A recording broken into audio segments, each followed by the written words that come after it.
Nagkatensyon naman sa court sa laban ng Rain or Shine Elasto Painters at Meralco Balls. Pero si Ross coach Yeng Giao ayaw na raw palakihin ang issue. Nasa frontline ng balitang yan, si Ian Suyu. Fourth quarter na ng laban sa pagitan ng Rain or Shine Elasto Painters at Meralco Balls nang tila mapikon si Bo Belga at ibato ang bola palabas ng court. Kasunod niyan, kita namang nagsasagutan si Bo at Meralco Balls active consultant Nenad Vucinic.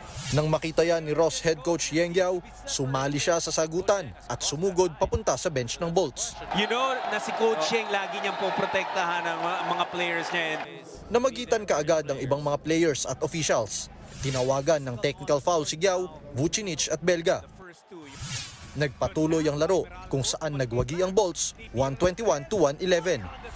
Tila naayos naman ang gusot ng dalawang team at kitang nakipagkamay si Vucinic sa players ng Elasto Painters kasama na si Belga. Ayaw na raw palakihin pa ni Coach Yeng ang tensyon.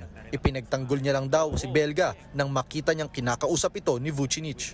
Si Belga naman, pinaliwanag na nakiusap lang siya kay Vucinic na huwag impluwensyahan ang desisyon ng mga referee. Nagbabalita mula sa frontline, Ian Suyu, News 5.